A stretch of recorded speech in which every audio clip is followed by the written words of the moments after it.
Let's talk about focus as a criterion that any undergraduate writer working on an essay about literature should keep in mind. This lecture is a somewhat extended version of what is already included in my one-page handout on focus, also copied at my webpage on focus, where this video is embedded, and where you may be watching this, so feel free to follow along with those as I talk. If you've received feedback from professors saying things like problems with organization, titles, transitions, direction, losing the thread, where are you going? We get it. Irrelevant, or is this necessary, redundant, repetitive, or anything at all related to the idea of focus, then this is a criterion that likely requires your attention. Given the fact that an argumentative academic essay in the humanities must make use of every single word, sentence, and paragraph in order to execute the logical defense of a complex thesis, and given the fact that such an essay's length should be exactly equal to the length demanded by the complexity of its thesis, right? Remember that your essay is the realization of a thesis. Given those two things, there is no room for any extraneous material in your essay. There is no room for any extraneous material in your essay. Just as every statement your essay makes must be necessarily true, every component of your essay, each word, each sentence, and each paragraph must be deployed in proving something that follows from it. In short, focus, at least as I'm using it here, is about only including in your essay what is actually necessary to prove your argument. It is about limiting that material's space only to what is necessary in the execution of your argument, and it is about removing anything from your essay that is not necessary in the execution of your argument. I get a lot of students who ask, should I put this in? My answer is invariably, you should include it to the degree that it is truly useful and necessary in the execution of your argument. If it comes down to, oh, I'm below my word count, I'm below my word count, maybe I should put this in, that's not the answer. If you're below your word count, that means you should deepen and complexify your argument. Never tack something on. It will compromise the quality of the essay if you do. Any material in your essay that is not, unless again you've been instructed otherwise by a professor. Any material in your essay that is not necessary in proving a subsequent point will distract the reader from your argument, compromising its focus. Focus problems will ruin the logical flow of the argument, which you can read more about on my rigor page, or make the writing shallow, which you can learn more about on my depth page, and make it hard to understand, which you can learn more about on my clarity page. Focus is kind of the keystone of essay writing, so it affects all the other criteria that I'll be talking about on the other linked pages here.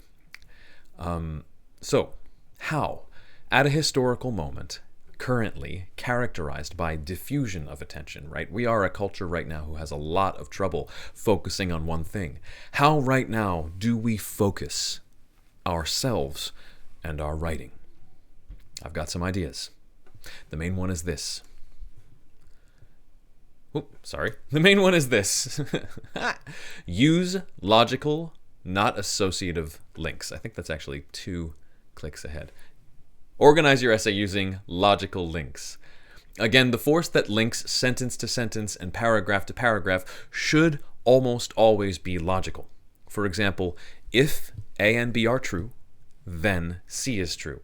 Evidence shows that D is true, and if C and D are true, then E is true. This is the kind of underlying structure of your essay. A set of premises, conclusions from those premises, drawing further conclusions from further premises and the conclusions you've already drawn, and argumentation about ambiguity, and then conclusions based on that ambiguity, driving forward toward, again, the complexity of the argument that your thesis realizes. So those links, the force that links sentence to sentence and paragraph to paragraph should almost always be logical, not associative.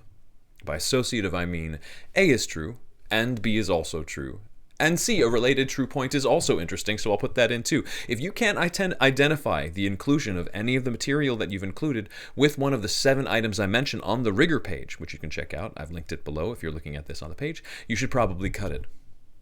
For the purpose of comparison, I'm going to give you an unfocused essay. Think about the formulaic essay form. Here's the slide.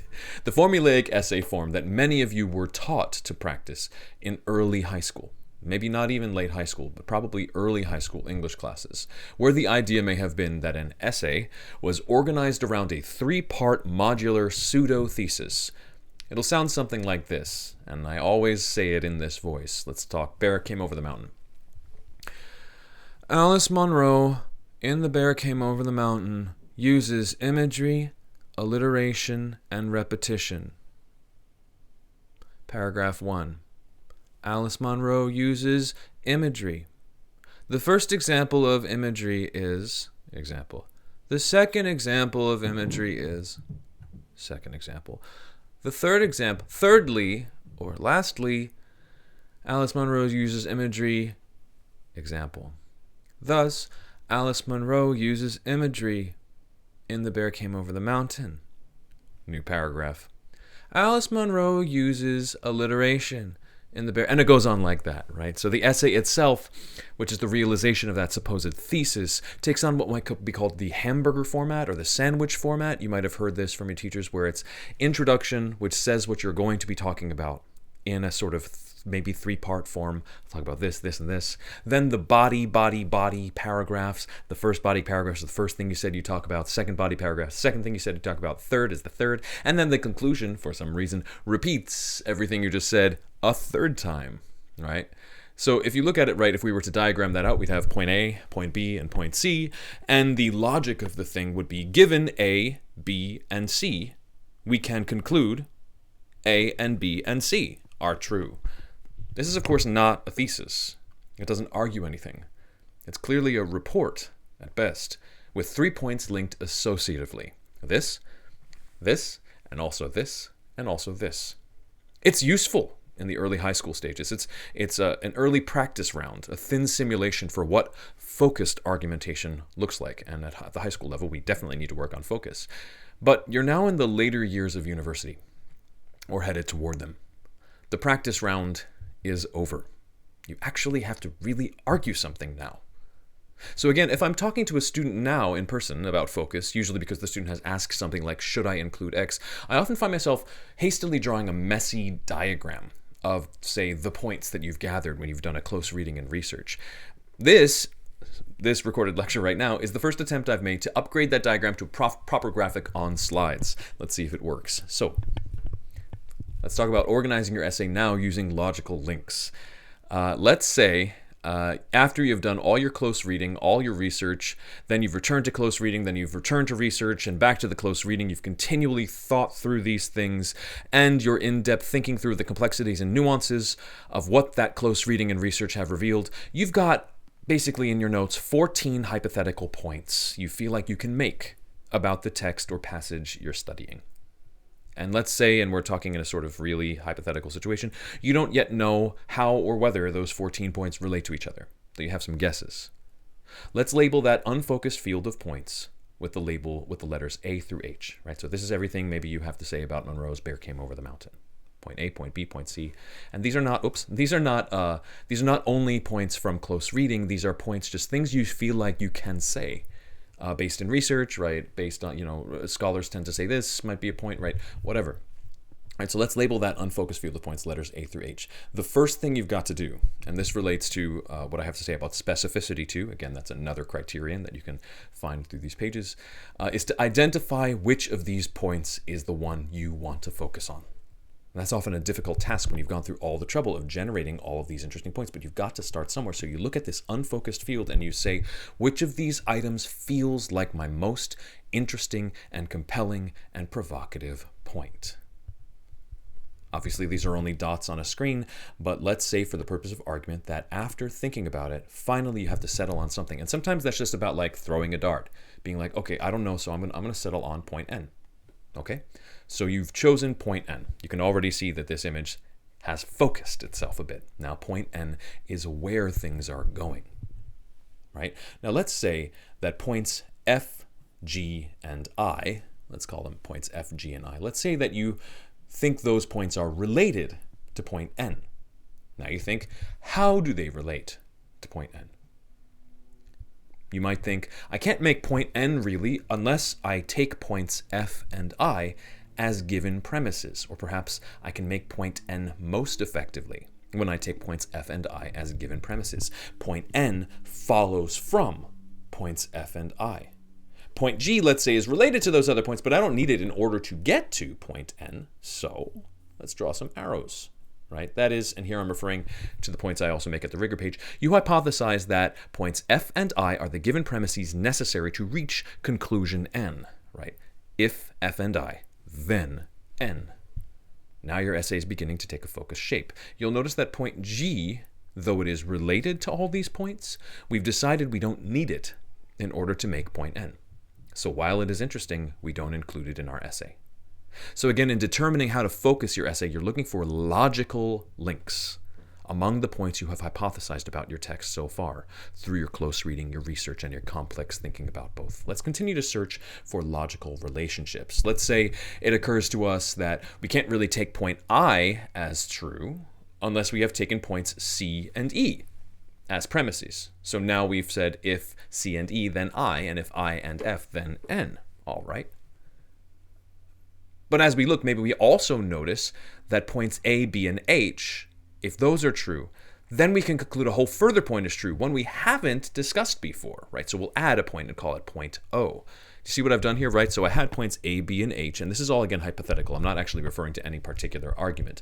I'm just creating a hypothetical argument based on, say, the notes that you've taken through your hardcore close reading and research that you've done. So you've made points A, B, and H, and when you're searching for logical links, you realize that these 3 points relate to each other in a way that leads to another conclusion you hadn't considered. So you add a point, we'll call it point O. And then you might think if point O is true, and if point C is true, which you've used point C to prove I remember, then you can create another conclusion, right? So you're generating further conclusions. Here I'll make it point P, again in a blue, or maybe I don't know what color it is, lighter blue dot, right? So here we've said, right, if O is true, which we've proven from A, B, and H, if O is true, and if C is true, right, which we've taken as a given, then we can reach another unforeseen conclusion, P. Now we're getting somewhere. But as you notice, this current field, as I've drawn it, is pretty messy. We need to organize it, right? So we change the ordering and layout of our ideas. Look at what I've done. All of the relations are the same, right? Points A, B, and H prove O, right? So points A, B, and H prove O. Points O and C prove P. Points C and E prove I. And points F and I prove N. And that's how we get to N. Sequence must matter. And again, that's right here. Sequence should matter. It should be the logic of your argument that determines the order in which you introduce your points. If you find that any components of your essay could be reordered without compromising the essay's logical structure, then it is likely you need to strengthen your rigor or your focus, right? So for instance, you can't put point O before point P, because point O argumentatively necessarily leads to point P. So again, so it should always be clear which points go in what order, and if you feel like you could put the points in any order, then something's wrong. Each of your sentences communicates a fully formed thought in your argument. That means that nearly every sentence must rely logically in some way on the sentences that come before it, and in turn must be relied on logically by the sentences that come after it. If that's not true, you cut the sentence. Similarly, each of your paragraphs, which are comprised of those sentences, and let's say that each of these letters represents something, a full point, something that could be represented with a paragraph, or something that would be executed in a paragraph. Right? Each of your paragraphs comprised of those sentences represents, say, a major node or point in your argument. That means every paragraph must rely logically in some way on the paragraphs that come before it, unless it is a given premise, and in turn must be relied on logically by the paragraphs that come after it. So you see here we have 1, 2, 3, 4, 5, 6, 7, 8, 9, 10 paragraphs. And we have how they relate to each other. And it's very possible that one of these points will break down into 2 or 3 paragraphs. That's generally as far as it goes before you have now exhausted the point, right? But if any element in your paper neither depends on what comes before it, nor is depended on for what comes after it, then you should probably cut it. What here should we cut and what should we include? It seems clear, actually that's premature. Anyway, it seems clear that, let's go back. It seems clear that items M, K, G, J, and what is that? L, even that G that seemed so relevant before, they have no place in this particular essay. Oh, but I worked so hard in close reading them. I really like those points. No. If they are not deployed in the logical progression of the essay, you chop them. You cut them. You save them for some possible future, but they don't belong in this essay. So we'll put that off to the side, right? Because otherwise we would have to just throw them in. Did I miss one? Oh, item D. Oh, look, item D is really interesting. And it's really close to, you'll see it's close to item E. So I'll fit it in when I talk about E. No. You can't have item D. No subsequent point was relying on item D, and item D was not relying on any previous point. Sorry. Editing hurts. If any component of your short essay could be just as easily removed without causing the whole logical structure to tilt, then you must remove it. You got to kill your darlings, right? Things that get cut may have been essential in the process of getting to what you're developing to your product, but they have no room in the final product, right? So we'll send those to the farm or to the graveyard or to the castaway file, whatever we call it, right? We often find it useful to create a separate file for the things we couldn't include, so we feel like we're saving them somehow. And maybe we will get back to them one day, but they do not belong in this essay. Now you'll notice here, and this is pretty typical, about half of the paragraphs you could imagine writing, you don't get to write. Or about half of the points you could imagine writing, you don't get to write. And the other thing, logic is a stream, not a flood. You've got to prove your points with as little evidence as is necessary. Anything beyond that, especially unnecessary summary or context, you'll notice here there's no like introduction in which I say, Alice Munro's, we're still talking about Alice Munro, right? Alice Munro's The Bear Came Over the Mountain is a short story that was written in Canada in this year, but like we don't need that information, right? That's not necessary for your argument either. You should be proving your points with as little evidence as necessary, and anything beyond that, especially unnecessary summary or context, again, depending on the instruction from your professor, or the reaffirmation of a point that a different critic has already proven sufficiently, or the repetition of a point you have already presented, except when you are reframing that point as a premise for a new conclusion, right? So for instance, point C gets used doubly, so you may have to reiterate it, right? Once it is used as a premise for P, but also it's deployed as a premise for I, so you might have to return to C again, right? But otherwise, if you just restate something, it's redundant. And if anything is redundant, you have to cut it. You got to ask yourself here whether you actually need points A and B and H to prove O. You have to really evaluate that. And if you don't, you need to cut it. If you could, let's say, make point O just with points A and B, H is cut, right? But let's say we really do need all 3 points. Then this, my friend, right, I've given it to you here, is an organized essay. I think that's the right slide. Yes. Right? Okay, so let's say this is your argumentation, your overall argumentation, the logical structure that underlies your essay. If you show A and B and H to be true, you can conclude O. If you take C as a given premise alongside O, then you can conclude P. If you take C as a given premise alongside E, you can conclude I, and if I is true, given that F is true, you can conclude N. And that was what you set out to prove. Organized and complicated logic. Wait. I know you know what's wrong here, right? You just don't want to admit it because it would just hurt, right? You set out to argue point N. Point N does not rely on point P, does it? You could cut point P entirely and still make the point you set out to make. Excuse me, it's like I'm getting choked up here. You can cut point P and still make the point you set out to make, right? And if you can cut something and not cause the logical structure to topple, then you have to. But if you were to cut point P, this is what you're left with, right? But that's your essay. That's what you currently have. And if that doesn't give you enough for whatever your requirement is, that means you have to deepen and complexify your argument. But it means you cannot include point P. You must cut anything that isn't necessary for the points that follow.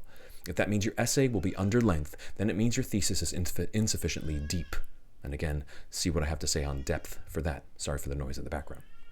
You've got to then fix and deepen and complexify your thesis, right? Think further about point N, deepen point N, rather than padding it with extra material, which never helps and often does real harm. If that means that the reader might not see something that you find really interesting or worked really hard on, you can put it in a footnote maybe, but that material just doesn't belong in the final cut. But then again, your hypothesis is supposed to be flexible, right, as you go. There's another way to solve this problem, right? Look again, right? Look at that, right? This is what we developed out of the points, right? We've cut these points, we kept these points, and we've reached two separate arguments. It's like we're doing two essays at once here. One argues P and one argues N, right? So what about cutting N? What? That was the thesis I set out to prove. No. What if when you edit, you find point P is a more compelling point than N was in the first place? Well, now it looks like your essay's about P. I've actually took the thing that I initially planned to focus on and put it in the graveyard file, right? That might mean a lot of cutting from the heart of what you thought you were working on, but if you find P is still a more interesting, more compelling point, then it might work better to shift your focus and reassess what it is you are arguing. Here you're arguing A, you're arguing B, you're arguing H, you're establishing those as premises. From them, you're concluding O. Then you're establishing point C as a given premise, and from point C and O, you're arguing P. It's not as complex as maybe it could be, but it is at least what you can, in a focused way, argue. Right? But going back to the initial problem that we had here, right? We're proving two things, and it feels, there's something that feels so right about proving these 2 points, but we can't prove both of them because that would make 2 essays, right? There's another way too. I offer another solution that you might not have thought of, right? Here we are. What about this? What if you stop, right? If you find that your argumentation during the editing and rewriting process has naturally led you toward proving 2 related points, but they're points that don't rely on each other, then you have to ask, well, might a further deeper point rely on those 2 points? In other words, if P is true and N is true, what might I then conclude is true? The question mark about the subject I'm discussing. I think this is the most elegant solution to the problem, and it results in the most complex and deep inquiry. This feels like a properly complex essay. And that all depends, of course, on the word count you're aiming for. This level of complexity in your argument might actually wind up exceeding your word count. Again, I sometimes think about each of these points as a paragraph or 3, but it really depends, right? It really depends on how, it really depends on what you're arguing. These are just a shorthand for an argumentative point, right? So this level of complexity in an argument might wind up exceeding your word count. If it does, then perhaps you do only need to prove P or only prove N and leave it at that. If you find you're significantly under the word count, again, then you need to think even more about what further conclusions you can draw. Even if you've put yourself in this situation where you find all you've argued is P, if that's not enough, you have to ask yourself, what then might be true from P? What might rely on P? Or what might rely on P and perhaps one of the other points I might make, or you go back to close reading and look for that, right? You're always deepening rather than adding. Don't make anything an addendum, make something a deepening. Right? And you can also ask what things rely on. Here, if I need more material, I could also look at point E or point C. I've established both of these as given premises. What if they're not given premises? What if I ask what points they rely on if I take them as something to be proven rather than assumed to be true, right? So you move back and you say, let's actually talk about these and figure out what we need to prove them rather than taking them as given premises of an argument. But that's a conversation about depth and somewhat complexity, which are different criteria for different lectures. For now, let's say this. In all the effort to organize the focus of your argument, once you've done all the arranging and cutting, what you have to do is make your direction clear, always. Often in undergraduate writing, the underlying logic that does weave sentences together and weave paragraphs together, that is, that shows how each sentence depends on what comes before it and sets up what comes after it, often it becomes unclear or obscured. This often happens because undergraduates are afraid to say the word I for whatever past reasons, and so they can't say what I will argue is, and so it becomes difficult to discern what it is you're setting out to argue and what it is you set as your given premise. Sometimes writers even try to hide the main points of their argument in order to earn a big reveal at the end. That's never a good idea for a paper. It's certainly possible to overdo signposting. I will argue this so that I can argue this, and then you don't want to be so much that you're being uneconomical, but err on the side of caution. I would say use ample signposting and show your work, especially at the undergraduate level, and show your work painstakingly. And again, see the clarity page for that, so that your reader never has to wonder where you're going with this. It should always be super clear where you're going with this. And of course, the main way you can do that is by, in your introduction, creating one or maybe 3 two or three complex sentences that summarize the fullness of this map that I've just drawn. That is your thesis statement, which says where you're going with this. But that's not only enough. You also need to make really clear where each piece fits as you bring it in. You want to use your paragraph breaks very wisely. Think about each paragraph as a new distinctive point. Each new distinctive point gets its own paragraph, forcing you to think through each point in sufficient depth. You should never be trying to shoehorn multiple argumentative points into the same paragraph. That'll just get very confusing, right? Take care to frame your innovations, right? And this is more on the innovation page, using signal phrases to show where you're departing from prior discussions. A lot of times, some of these points are points that you have, especially the given premises, are points that you've taken from prior criticism, right? So you should be using signal phrases to show where you are departing from prior discussions. Use strategic paragraph breaks to give proper time to the most crucial departures. So this is the online version of the quick and messy diagram that I tend to draw. But essentially, when I draw it in person, it sort of feels like there's if we go back to the original, let's actually go back to the original mess of things that I drew. Whoosh, right? Oh, that's the wrong one. Go back to the original dress, right? When you start to draw the lines through this, it feels like one point has suddenly drawn the others into a direction. To the degree that one point can draw the others into its service, into a direction, that's probably the point you want to focus on. And to the degree that something cannot be drawn, that's the degree to which it cannot be included. So that's a rough and ready introduction to how to focus your essay. Let me tell you, probably focus is the most important part. I don't know, maybe, but I would say that focus is the most, maybe not important, but the most crucial, in the sense that things rely on it so much. It is what determines what gets included and what doesn't. And that is going to make all the difference. Thanks.